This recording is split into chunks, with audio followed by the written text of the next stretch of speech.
Hello and welcome to my channel. On today's video we are going to look at some of the most amazing and beautiful tiaras worn by queens and princess, in the realm of royalty, pageantry, and nobles.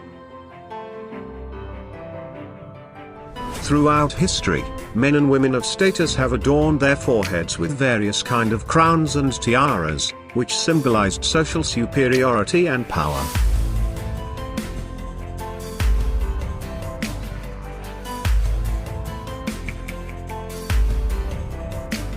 The fashion of wearing precious tiaras has fluctuated with history and gone in tandem with society's appetite for egalitarianism or elitism, but it has not vanished.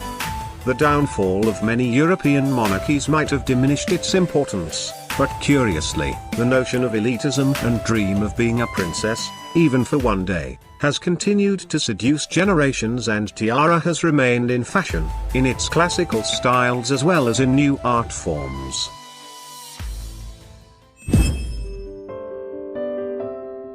Most royal watchers instantly recognized the glittering diadem as Queen Mary's lover's knot tiara, often shortened to the lover's knot. The lover's knot tiara was commissioned for Queen Mary in 1913 from Britain's House of Garrett.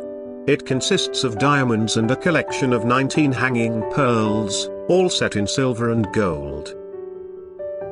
Later it was handed down to Queen Elizabeth. She then eventually gave it to her daughter-in-law, Princess Diana. It was through Diana that lover's knot became one of the most recognizable pieces of jewelry belonging to the British royal family. She famously paired it with a white, pearl-encrusted Catherine Walker ensemble while visiting Hong Kong in 1989. Upon her divorce from Prince Charles, the tiara was returned to Queen Elizabeth as part of the divorce deal. Kate Middleton didn't wear the lover's knot tiara for the first few years of her royal tenure. On her wedding day, Kate Middleton wore the Cartier halo tiara. Then, for other formal occasions, most notably at the state dinner for Chinese President Xi Jinping, she donned the lotus flower tiara. However, in December 2015, she wore the lover's knot for that year's diplomatic reception. Immediately, comparisons to Diana were made. Since then, it's become the Duchess's formal headwear of choice. Ninth on the list is the Marie III's, Duchesse d'Angoulême Emerald and Diamond Tiara. The tiara, which was designed and executed by the French royal jewelers Everard and Frederic Baptiste in 1819, was a masterpiece of the French jewelry craftsmanship of the early 19th century. The design of the tiara was a symmetrical design of scrolling foliage, mounted with over 1,000 diamonds set in silver, and 40 emeralds set in gold. The silver and gold lines of the settings are clearly visible in the photograph of the tiara. The tiara survived the French Revolution and was hidden away together with other royal treasure. Eventually the tiara was sold in an auction to an English aristocrat. It was on display at the Albert and Victoria Museums for several years until the owner of the celebrated tiara successfully negotiated a deal with the Louvre Museum that brought him the returns he expected. Thus the emerald and diamond tiara of the Duchesse d'Angoulême, Marie III's Charlotte, the only child of Louis XVI and Marie Antoinette to survive the French Revolution, finally became the property of the Louvre Museum, where it is displayed today. Eighth on the list is the Lynn Aquamarine Tiara. A tiara that comes to us courtesy of the Belgian noble house of Lynn. The Lynn family have held their titles for centuries, but this tiara is a thoroughly modern addition to the extended family's jewel collection. In 2009, Prince Edoardo Lynn della Tremoille married Italian actress Isabella Orsini. This beautiful diamond and aquamarine tiara was made for the occasion. The sparkler, which was created by Hollemans, features a large central aquamarine bookended by smaller aquamarines. And, because this is a Lynn tiara after all, the piece also incorporates diamond scriptures as a major feature of the design. Isabella also wore aquamarine earrings to coordinate with the diadem. The universal themes of nature, strength, beauty, femininity and unity. The Mwawad Miss Universe Tiara 2019 begun life like this, as inspiration. The designers was asked of crafting the extraordinary tiara embracing the values of the Miss Universe, and translate them to diamond-studded crown, that represent ambition, diversity, community, and beauty.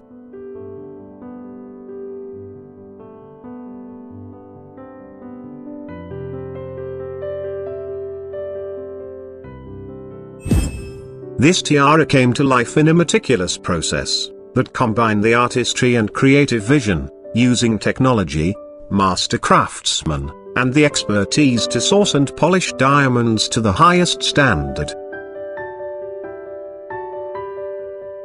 The tiara's name, The Power of Unity, is meant to celebrate a women for being complex, diverse, unapologetically ambitious, and strong. The interconnected line motifs are meant to represent the community of women from around the world whose band unite them, and reminds us that we are stronger than apart. Sixth on the list is this beautiful emerald tiara from the collection of Princess Katharina Henkel von Donsmarck in the 1900s. I think it is difficult to exaggerate the importance of this emeralds. This is undoubtedly the greatest raw of original fabulous stones, 11 of them perfectly match. And what is extraordinary, is that, if you want to describe it to somebody, what color the great emerald is, you would point at these stones. They are like green berries, it's what is known as the old mine material. The emeralds itself is absolutely remarkable. It is estimated the weight to be well over 500 carats, which is a huge amount. They would have been mined in Colombia, probably in the 16th century, and they would have been traded with India. The emeralds are typical of a way of wearing emeralds in India in the 17th century, cutting them in a way of almost rolled pebbled beads, and characters will be drilled along the main axis, with this rather thick drill holes. So, one can easily imagine that this could worn around the neck by a Maharaja or a prince. And then, subsequently finding its way into France in the turn of the 19th century. There's really no period in European history where jewelry was more glamorous and more abundant than the better part of end of the 19th century. Prince Guido Henkel von Donsmarck was at that time the richest man in Germany and one of the richest men in Europe. In 1887 he married a Russian aristocrat, Katharina Sleptsov, and this tiara was commissioned for her as a gift. Donsmarck commissioned this tiara from Chormy. The design of the tiara, the base of the tiara, is typical of the late 19th century. Very delicate garden forms set in diamonds and studded with this large cushion pale yellow diamond, which contrast perfectly with the emeralds. Fifth on the list is the Queen Alexandra's Kokoshnik tiara. There are so many reasons to love Queen Alexandra's Kokoshnik. It's an utterly classic tiara from a design perspective. It's a literal wall of diamonds. It has a fascinating, Romanov-related backstory.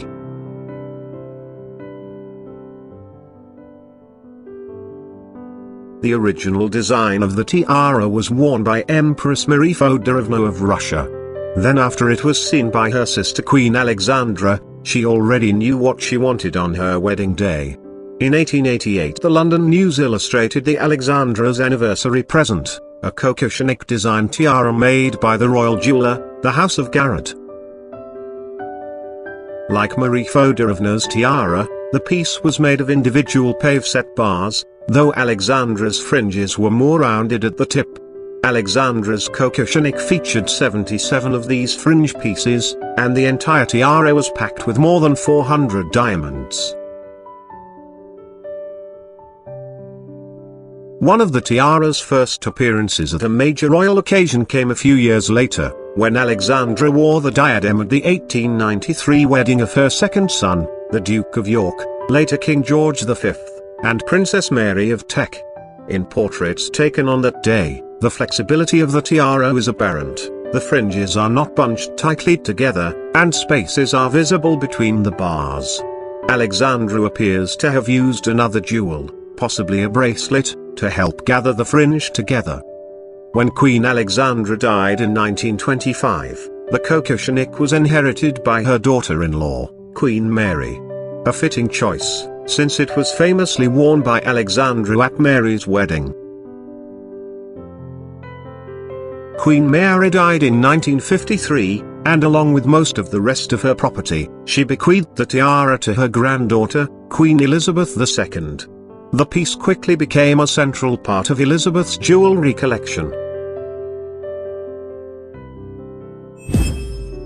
There are tiaras, and then there are masterpieces. Today's tiara definitely falls into the latter category. One of the most stunning tiaras in the collections of the extended British royal family, the Fife tiara, was given to Princess Louise.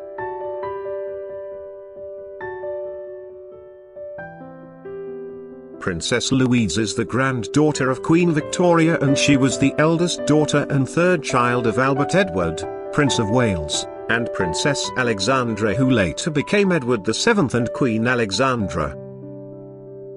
The Fife tiara is made on an extremely intricate and delicate frameworks, and it contains diamonds ranging in weight from 1 to 10 carats. It was made in 5 pieces, and almost like one now.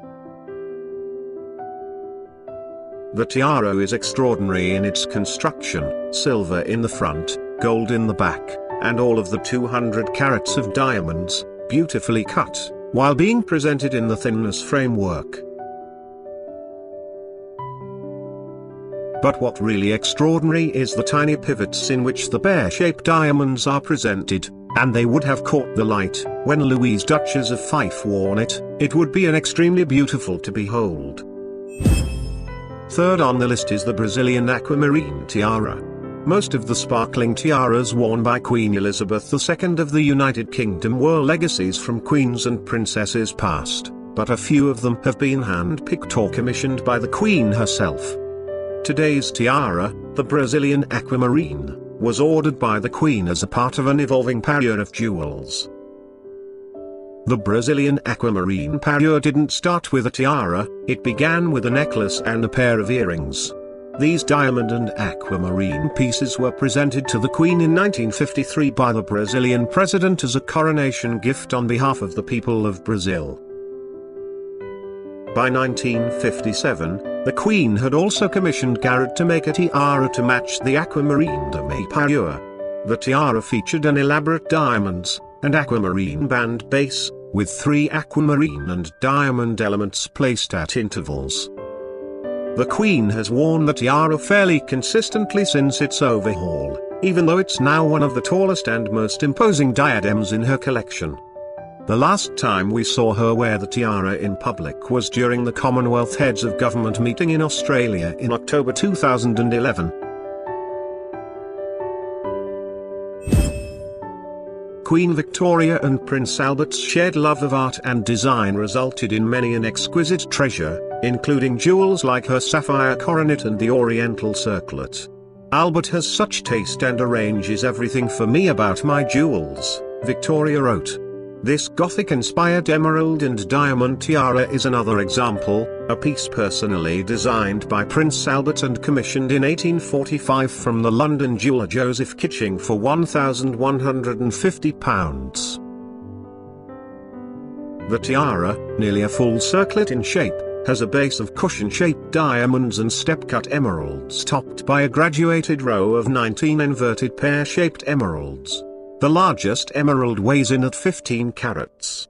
The tiara completed a parure of emeralds and diamonds previously gifted to the Queen by her husband, including a necklace with 9 clusters of emeralds surrounded by cushion-shaped diamonds, a pair of pendant earrings, and a brooch featuring a 20-carat emerald.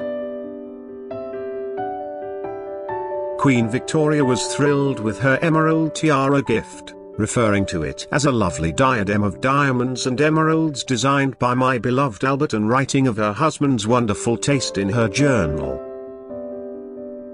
The family has allowed the tiara to be shown on exhibition, and, of course, has just now loaned it on a long-term basis to the Victoria Revealed exhibition at Kensington Palace alongside the Fife Tiara and the Fife Fringe Tiara.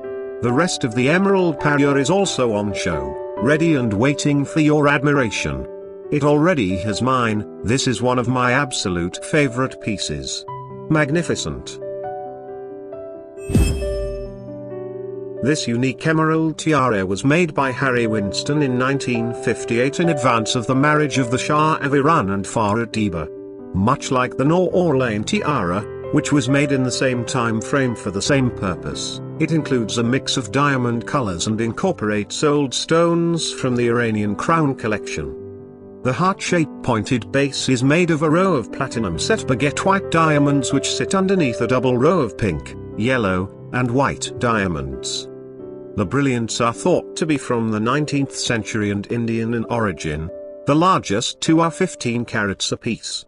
The top is set with 7 large oval and round Cabocan emeralds which are probably from South America and were likely cut before 1738, when Nadir Shah invaded India. The emeralds range in size from 10 carats each, for the two smallest, to 65 carats, for the large central stone, and are framed in diamonds thought to be from South Africa. The tiara may have been a signature piece for the Empress, but it belonged to the crown jewel collection and as such did not come with her when the imperial family fled the country in 1979. While they are no longer worn, the jewels are safe and sound and available for public viewing at the Treasury of National Jewels in the Central Bank of the Islamic Republic of Iran in Tehran. I hope you had a wonderful time viewing some of the most beautiful tiaras made for the royalties, nobles, and pageantry. It was a pleasure. Have a wonderful day.